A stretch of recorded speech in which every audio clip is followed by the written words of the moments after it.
Hello साथियों, क्या हालचाल। मैं राशिद आप सभी का स्वागत करता हूं आपके अपने परिवार शिक्षा एम्पायर में। कैसे हैं आप सभी, जल्दी से कमेंट करें, बताएं। उम्मीद है सब बढ़िया होंगे, मस्त होंगे, स्वस्थ होंगे, अपना और अपनों का बहुत सारा ख्याल रख रहे होंगे। तो जल्दी से कमेंट करें, बताएं। लाइक शेयर सब्सक्राइब भी जल्दी करते रहो यार, अपने परिवार को बढ़ाते रहो। और आज जो हम शुरू करेंगे जो हमने इंक्लूसिव एजुकेशन, समावेशी शिक्षा जो हमने शुरू किया था पिछली क्लास में, उसका कुछ भाग रह गया है, तो उसको आज हम कंप्लीट करेंगे।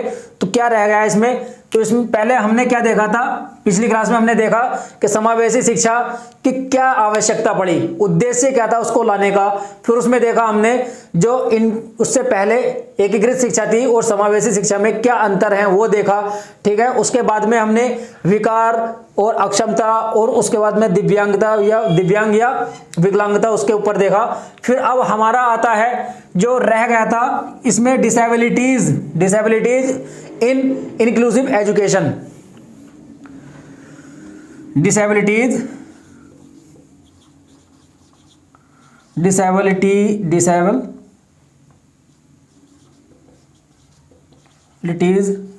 इन इंक्लूसिव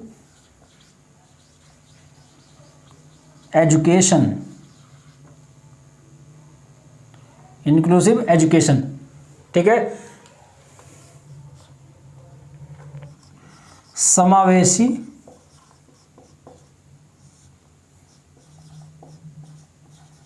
शिक्षा में निर्योग्यताएं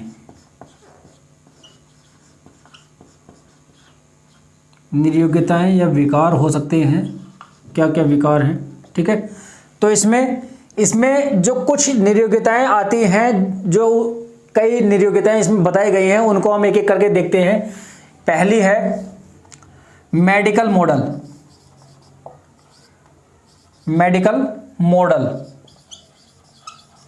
अब ये मेडिकल मॉडल को हिंदी में मत लिखना, इसी तरह से लिखना, ऐसा ही आता है लिखा हुआ, हिंदी में भी मेडिकल मॉडल ही लिखा हुआ आएगा, ठीक है।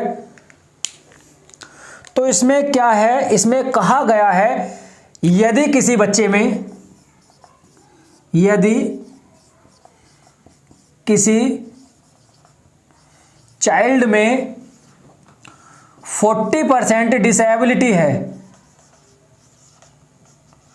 40% डिसेबिलिटी है, ठीक है। मान के चलो उसकी मानसिकता, अगर उसका दिमाग के ऊपर लेके चलो, अगर किसी बच्चे में 40% मानसिक डिसेबिलिटी है, मानसिक निर्योग्यता है, तो इसका क्या मतलब है, इसका मतलब है कि उसमें 60% तो एबिलिटी है, 60, अगर 40% डिसेबिलिटी है तो 60% एबिलिटी है, ठीक है। योग्यता है 60% तो है ना। अगर वो 40% खराब है, 40% अगर उसका हाथ में कमी है, 40% वो काम नहीं कर पाता, लेकिन उसका जो 60% का हिस्सा बचा हुआ है उसी हाथ का, 60% तो काम कर रहा है ना। तो 60% का काम कर रहा है, तो इसका और एक मतलब क्या है, तो उस बच्चे को, उस चाइल्ड को नॉर्मल चाइल्ड में गिना जाएगा। नॉर्मल चाइल्ड के यानी कि जो सामान्य बच्चे हैं उनके साथ ही रखा जाएगा, ठीक है। नॉर्मल चाइल्ड में गिना जाएगा या रखा जाएगा, गिना या रखा या बैठाया जाएगा, ठीक है।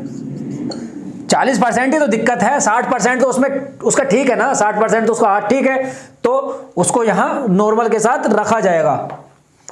अगला पॉइंट आता है सोशल मॉडल।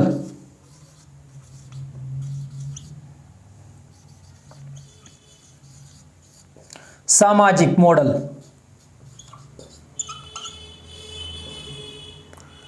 ठीक है।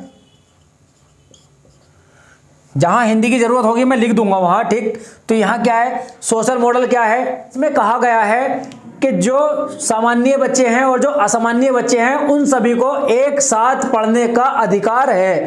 क्या, सामान्य वह असामान्य बच्चों को एक साथ पढ़ने का अधिकार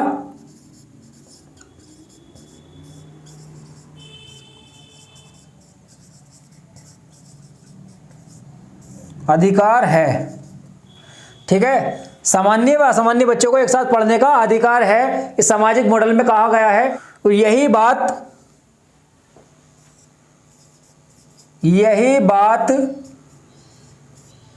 RTE right to education act RTE 2009 में भी लिखी है। ठीक है, RT यही बात जो ये कहा गया है सामान्य व असामान्य बच्चों को एक साथ पढ़ने का अधिकार है, यही बात RTE एक्ट यानी कि राइट टू एजुकेशन एक्ट 2009 में लिखी गई है। ठीक है, अगला मॉडल क्या है हमारा मैं इसको मिटा देता हूं, उसको नोट कर लिया होगा, मिटा रहा हूं इसको मैं, अब आगे देखते हैं फिर।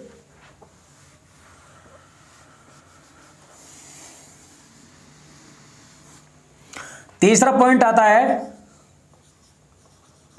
सोशल जस्टिस या सामाजिक न्याय।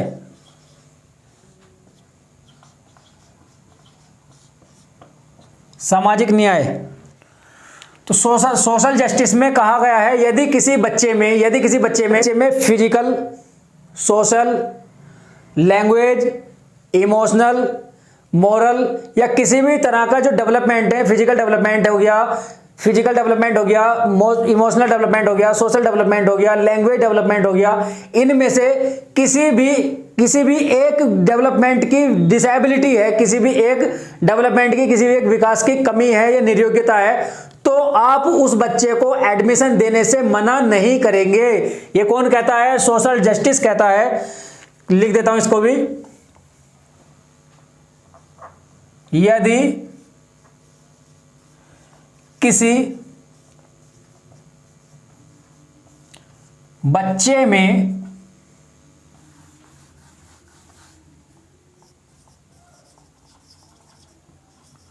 फिजिकल,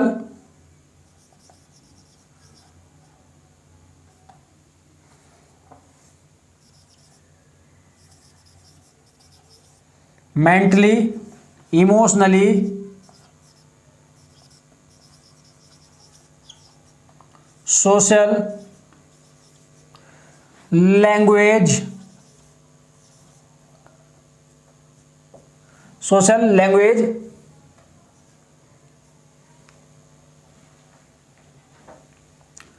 डेवलपमेंट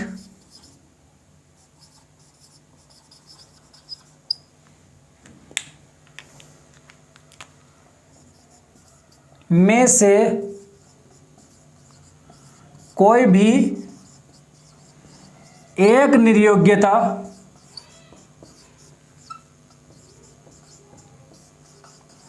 है तो स्कूल उस चाइल्ड को एडमिशन देने से इनकार नहीं करेगा।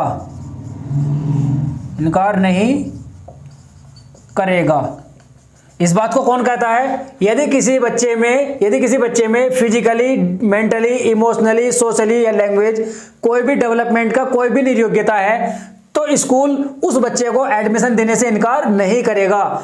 ऐसा कौन कहता है? सोशल जस्टिस कहता है। ठीक है, तो आगे अगला पॉइंट देखें।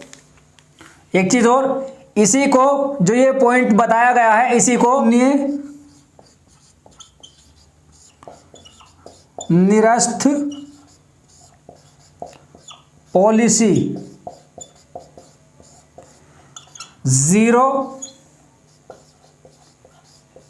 रिजेक्शन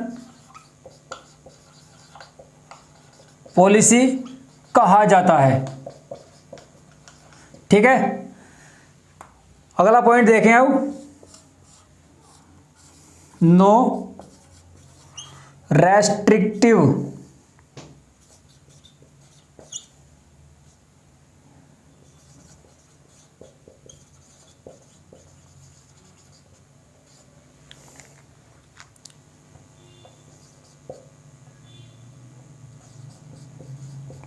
वातावरण बाधित नहीं, वातावरण बाधित नहीं। इसमें कहा गया है जो हमारे प्रतिभाशाली बच्चे हैं, प्रतिभाशाली मतलब जो बहुत तेज बच्चे होते हैं, प्रतिभाशाली,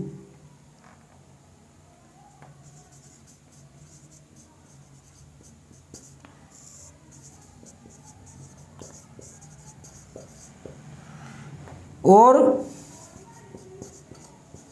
जो सामान्य बच्चे हैं, प्रतिभाशाली जो सामान्य से ऊपर होते हैं, ठीक है, जो सामान्य से ऊपर होते हैं, जो पढ़ने में बहुत ज्यादा तेज होते हैं उनको, और जो सामान्य बच्चे हैं उन्हें, जो सामान्य बच्चे हैं उन्हें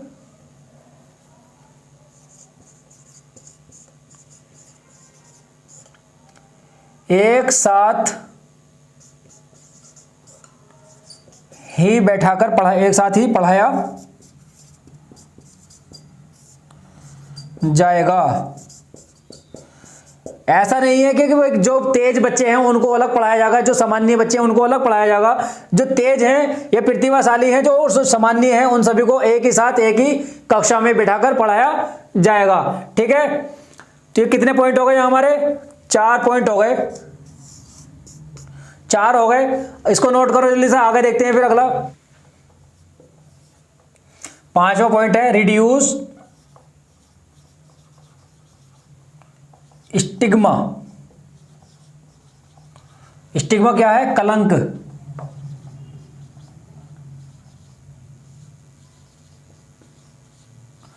कलंक को कम करना। ठीक है, अब कलंक को कम कैसे किया जाएगा? तो कलंक को कम करना क्या है, जैसे किसी बच्चे में कोई निर्योग्यता है, कोई अगर उसमें निर्योग्यता है तो उसमें उस बच्चे की कोई कमी नहीं है, उसको जो गॉड ने बनाया है वो वैसा ही है, उसमें उसकी कोई कमी नहीं है। उस पर ये कलंक लगाना कि तू लंगड़ा है, तू अंधा है, तू बहरा है, तू मतलब टुंटा है, कुछ भी है, मतलब जो कुछ भी तरीका की कोई भी कलंक है उसको अगर लगाना वो गलत है, उसको ये कलंक लगाना गलत है। उसको कम करना है, उस कलंक को जो अभी लगते हैं उसको कम करना है। वो कम कैसे होगा? उसको सामान्यता देनी है, सामान्य बच्चों के साथ ही उसको भी बिठाना है ताकि इस चीज को कम किया जाए। ठीक है, इस चीज को कम किया जाए। अगर उसको अलग स्कूल में भेज दिया जाए, अगर उस बच्चे को कहा जाए कि तू हैंडीकैप्ड है तो उसको हैंडीकैप्ड बच्चों के स्कूल में अलग बनाया गया, उसको अलग भेजा जाए, तो उसमें एक निहीन भावना हो जाएगी, यार मैं वहां क्यों नहीं पढ़ सकता, मुझ में ये कमी हुई है, इसी वजह से मुझे यहां भेजा गया है। ठीक है, तो इस चीज को कम करना है, कलंक को कम करना है। सामान्य बच्चों के साथ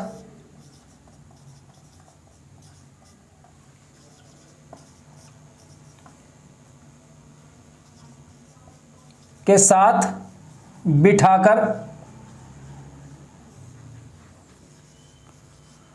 कलंक कम करना है।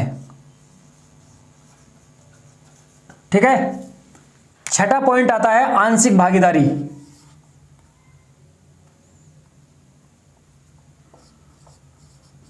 Partial participate.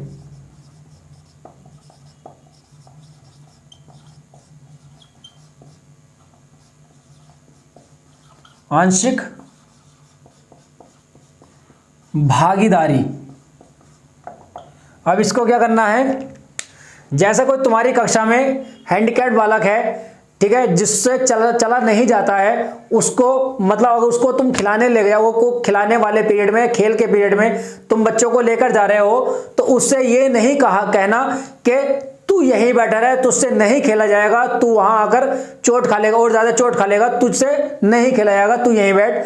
तो उस पर एक थोड़ा गलत इफेक्ट पड़ेगा, उसमें हीन भावना आ जाएगी, यार मैं क्यों नहीं खेल सकता, मुझ में ऐसे क्या, मेरी क्या गलती है इसमें, अगर मैं ऐसा हूं तो उसमें मेरी क्या गलती है, उसके अंदर एक हीन भावना हो जाएगी, मैं क्यों नहीं कर सकता इस बात को, इस काम को मैं क्यों नहीं कर सकता। तो उसको ये नहीं कहना, उससे ये कहना कि चलो बेटा तुम भी चलो और तुम वहां पर रेफरी बन जाना या कुछ भी बन जाना, मतलब वहां बैठ करके तुम देखना, तुम वहां सब कुछ देखने वाले बनोगे, सुपरवाइजर बनोगे तुम वहां के, कौन क्या गलती कर रहा है, किसकी क्या गलती हो रही है, उसको तुम पकड़ोगे।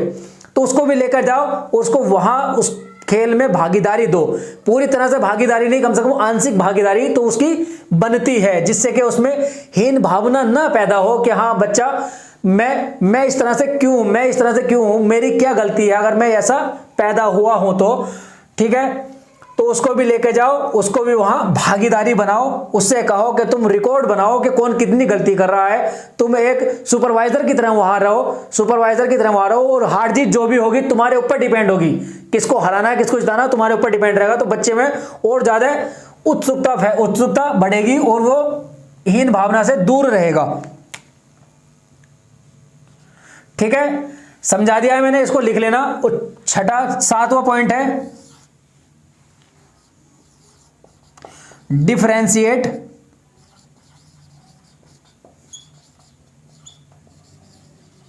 इंस्ट्रक्शन।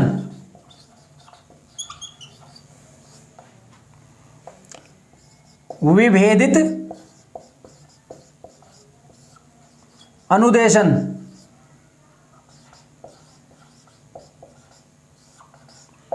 अब विभेदित अनुदेशन क्या है? विभेदित अनुदेशन यह है कि किसी कक्षा में अगर कुछ बच्चे बैठे हुए हैं तो उनके अंदर अलग अलग व्यक्तिगत विभिन्नताएं हैं, उनके अंदर अलग अलग विभिन्नताएं हैं। तो जब कोई टीचर उसको क्लास में समझा रहा है कोई चीज को, तो उसमें कुछ बच्चों को किसी तरह से समझ में आ रहा है, कुछ बच्चों को किसी तरह से समझ में आ रहा है। तो टीचर को हर एक बच्चे को अलग अलग उसकी क्षमता के अनुसार अनुदेशन देने हैं, इंस्ट्रक्शन देने हैं, जिससे कि बच्चा उसमें अच्छे से हर एक बच्चा समझ जाए। तो यहाँ क्या वही बताया गया, विभेदित अनुदेशन या इंस्ट्रक्शन। उसको हर बच्चे को उसकी क्षमता के अनुसार इंस्ट्रक्शन देने हैं ताकि वो किसी चीज से समझने से वंचित ना रहे। ठीक है, यह बाल केंद्रित है। बाल केंद्रित मतलब इसमें क्या है, बालक केंद्र में रहेगा, बालक के अनुसार ही हर चीज होगी। इसमें बालक के अनुसार ही हर चीज होगी। बालक में अगर कोई कमी है, कोई निर्योग्यता है, तो उसके उस निर्योग्यता के अनुसार ही उसकी सुविधाएं दी जाएंगी, उसको उसी तरह से पढ़ाया जाएगा। अगर मैं किसी क्लास में इंस्ट्रक्शन दे रहा हूं, मैं किसी क्लास में कोई चीज समझाना चाह रहा हूं, तो वहां मुझे यह पता होना चाहिए कि मेरी क्लास में किस किस निर्योग्यता के बच्चे बैठे हैं या विभेदित कौन कौन से विभेदित बच्चे बैठे हैं। तो अगर वहां विभेदित बच्चे हैं, विभिन्नताएं हैं, तो व्यक्तिगत विभिन्नताओं वाले बच्चे अगर बैठे हुए हैं तो मुझे हर एक की अलग अलग विभिन्नताओं का पता होना चाहिए, किसमें क्या वजह है, किस तरह से वो सीखना चाहता है, किस तरह से वो अच्छे से इंटरेस्ट लेना चाहता है। तो मुझे हर चीज का पता होना चाहिए। तो उसी के अनुसार मैं वहां खड़े होकर के इंस्ट्रक्शन दूंगा हर बच्चे को, जिससे समझ में आ सके। ठीक है, तो 7 पॉइंट हो गए हमारे। 8वां क्या कहता है, करिकुलम। करिकुलम क्या, पाठ्यक्रम। पाठ्यक्रम मतलब जो चीज हम पढ़ते हैं, क्या पढ़ना है, कैसे पढ़ना है, वो सब। पाठ्यक्रम कहता है कि पाठ्यक्रम जो है वो फ्लेक्सिबल होना चाहिए, फ्लेक्सिबल होना चाहिए, कठोर नहीं होना चाहिए, यानी कि फ्लेक्सिबल या मुलायम, सॉफ्ट होना चाहिए, लचीला होना चाहिए, कठोर नहीं होना चाहिए, रिगिड नहीं होना चाहिए। तो यहां क्या है, पाठ्यक्रम फ्लेक्सिबल होना चाहिए। ठीक है, रिगिड नहीं होना चाहिए, लचीला, कठोर। इसका मतलब है कि अगर कोई भी पाठ्यक्रम बन गया है, कोई पाठ्यक्रम अगर बना दिया गया है और वहां क्लास में बैठा हुआ एक बच्चा उसमें क्या है, समाहित नहीं हो रहा है या उसमें कंफर्टेबल नहीं हो रहा है किसी पाठ्यक्रम में, तो उस पाठ्यक्रम को उस बच्चे के अकॉर्डिंग डिजाइन किया जाना चाहिए। तो वहां अगर कोई पाठ्यक्रम बना हुआ है, उस बच्चे के अकॉर्डिंग उसको बदलाव हो रहे हैं, तो वह क्या होगा, फ्लेक्सिबल होगा, लचीला होगा, मतलब किसी के भी अनुसार उसको बदला जा सकता है। और यदि वह पाठ्यक्रम कोई भी चीज है अगर वो रिगिड होगी या कठोर होगी, मतलब जो चीज बन गई है तो बन गई है, उसको वैसे का वैसा उसी के ऊपर थोप देना, चाहे वो पढ़ पाए या ना पढ़ पाए, समझ पाए या ना समझ पाए, लेकिन जो चीज बन गई है उसको वैसे का वैसा ही थोप देना, तो वो क्या है, कठोर है। तो पाठ्यक्रम कठोर नहीं होना चाहिए, लचीला होना चाहिए, फ्लेक्सिबल होना चाहिए, जिससे कि बच्चे के अनुसार हम उसको बदल सकें। किसके अनुसार, बच्चे के अनुसार हम उसको बदल सकें, जिससे बच्चा अच्छे से उस चीज को पढ़ पाए, उसको अच्छे से समझ पाए। ठीक है, तो ये चीज होती है हमारे किसमें, पाठ्यक्रम में। पाठ्यक्रम क्या कहता है, पाठ्यक्रम में है तो पाठ्यक्रम लचीला होना चाहिए। ठीक है, तो हमने ये सारे पॉइंट भी आज कवर कर लिए हैं, क्या क्या निर्योग्यताएं हैं समावेशी शिक्षा में, क्या क्या निर्योग्यताएं दी गई हैं, और हमने पहले पिछली क्लास में भी कुछ पॉइंट कवर किए थे, कुछ पे चर्चा की थी, जो बाकी बचे थे उसको आज हमने कवर कर लिया है। तो आज हम अपना सेशन यहीं रखते हैं, हमारी इंक्लूसिव एजुकेशन कंप्लीट हो गई है। ठीक है, आगे हम टीचिंग मेथड शुरू करेंगे, अब क्या क्या टीचिंग मेथड्स होते हैं। तो तब तक के लिए हंसते रहें, मुस्कुराते रहें, अपना और अपनों का बहुत सारा ख्याल रखें, अपना और अपनों का बहुत सारा ख्याल रखें। धन्यवाद, जय Hind, thank you, take care, bye bye, Tata.